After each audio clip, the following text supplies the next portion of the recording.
Flames Talk is brought to you by Molson, made from Canada. Beaches Quality Drywall, not just our name, it's our commitment. And South Centre Fine Cars, your Calgary Porsche dealership. Saturday morning, Grant, I get this picture from Eric. He's down at the Leafs camp. Eric Francis. Eric Francis. You might not know who Eric is. Well, he's not that big yet. Yeah, well, he used to work with us every once in a while. I haven't seen him. Sorry ass. Anyhow, I look at this picture and this gray-haired guy, and it says 12,000 gray hairs, 9 chins, 2 guys watching a Leafs practice, and here was Francis and Toth, and we'll show you this picture. But I looked at this gray hair and I go, who is this guy? They didn't have a name. I thought, why is he sending me a picture of Ron Francis? But it's Mike Toth. The 2 big questions I get all the time, where's Lonsborough these days and where's Toth? Yeah. Well, Toth's hanging around the dressing room, not Maple Leaf Gardens, Air Canada Centre. Yep. It was a good picture. He does look like Ron Francis. It caught me by surprise. Want to talk to you a little bit about some stuff that's gone on. Hagman gets picked up by Anaheim, which helps the Flames out. Get rid of him now if we can just. It helps the Flames on the ledger, on the balance sheet. Sure. And they're still going to go with that youth, so that's better. I think he was terrible here, so maybe he can be better down there. I want to talk about some things that happened this week in the world of hockey. Milan Lucic of the Boston Bruins. I tell you what, if Boston plays like they did against Buffalo all year, man, they're on a, at this point, they were on a 6-game winning streak, just embarrassed Buffalo. But the turning point, I thought, he had a breakaway, shoved the puck up a little too far so he couldn't reach it, and Ryan Miller came out of the net, he decked him. Down he goes. Miller takes a swing at him with his goalie stick. They say he's got a concussion. He said afterwards, Lucic is a piece of shit.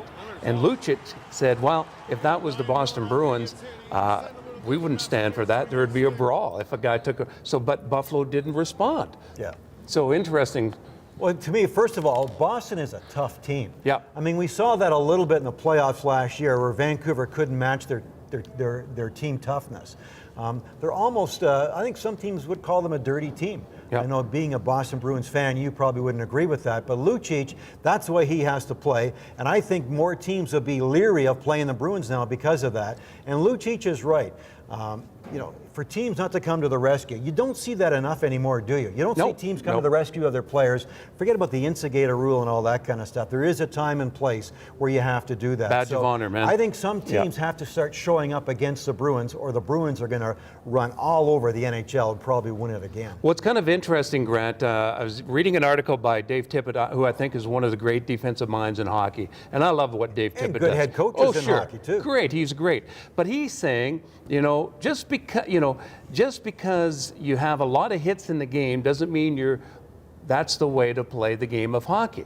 More hits doesn't mean winning hockey. More hits means you're chasing the puck.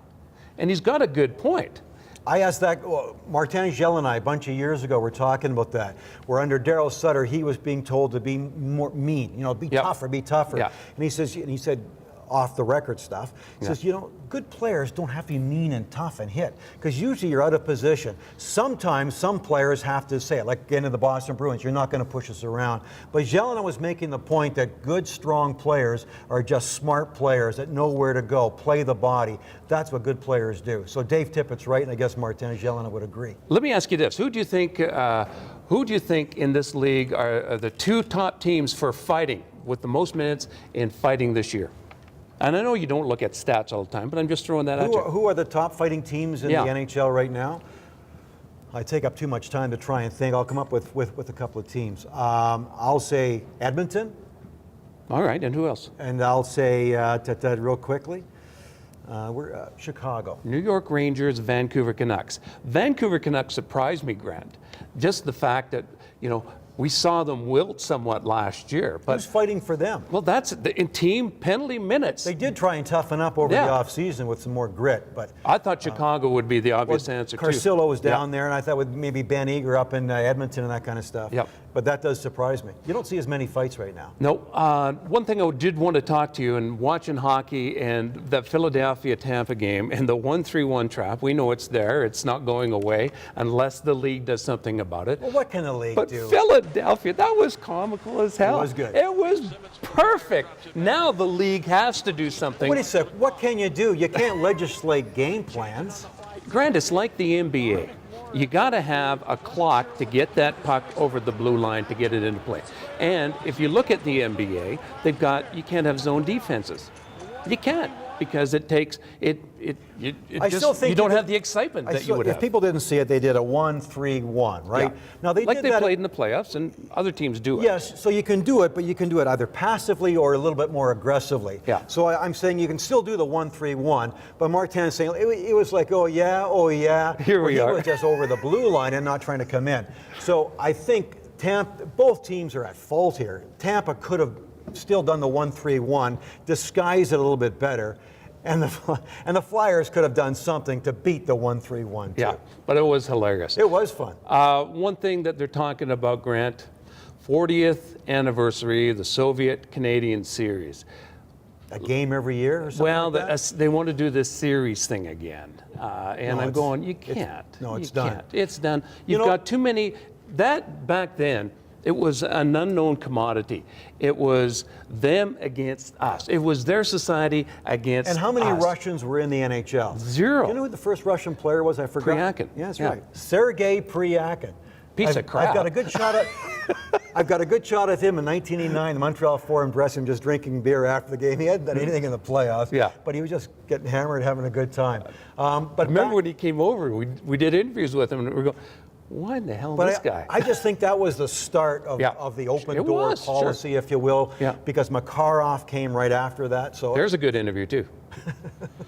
Good hockey player, though. When he wanted. He's a good hockey player. Yeah, he's got the skills, but he had Rene Bourque's attitude half the time. Christ almighty. Well, I agree. The Canada-Russia series is dead. Probably some TV network wants to get a TV show going, and that's what it all is all about now, is content. So maybe that's what they want to do. Now it's gone by. I mean, it's old hat. I mean, I have a tough time watching the Olympics now because you see all these guys so much. I mean, it's old hat. Yeah, because the European players, they're here. We see them every night. We see them all the time. Yeah. They speak English and they do stuff like that. Where before they were just the guys who you couldn't even talk to. Yeah.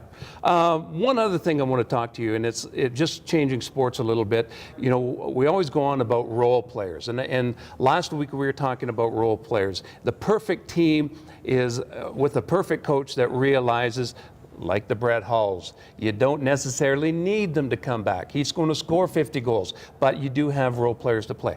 Perfect example, Philadelphia Eagles, the dream team. Everyone thought this was a walk in the park. It was going to be easy street for them to get to the Super Bowl. Right now, they're struggling with Michael Vick. All the so-called superstars they've brought in, they have faltered. They are hard to watch. They are embarrassed. Randy, you have to look at Reed.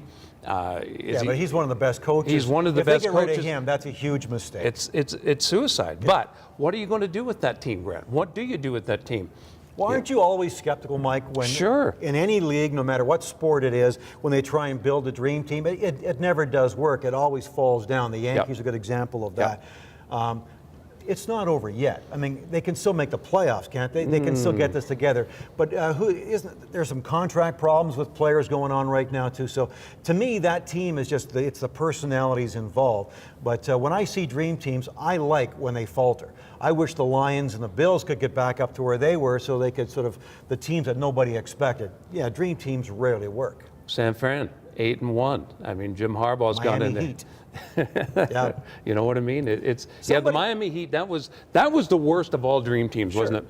Yeah. Somebody said the San Francisco 49ers are the worst, best team they've ever seen. Yeah, and that could very well be. With a third-rate quarterback. Yep. But it's what the coach does with them. That guy was on his way out. It's what the coach can do. It's how he can motivate and how he can teach and how he can coach. So you don't think coaching's overrated? You think coaching is really important? I think it is important, Brett. If it was that easy, everyone would do it. So John Hufnagel is the problem then? I'm not saying necessarily that is the problem, but if it was that easy, everyone would be winning Grey Cups and everyone would be Coach of the Year. If it was so easy, why doesn't everyone duplicate what Wally Buono does? Why are they firing guys all the time in every coach, in every league, right? That's all I'm saying. That's all I'm saying. That's all I'm saying. Can utility be a poster? Can utility keep you up at night, dreaming? Can utility put thoughts in your head? Depends on what you mean by utility. Introducing the new Porsche Cayenne and Cayenne S Hybrid. Lighter, more agile, more efficient, more Porsche than ever.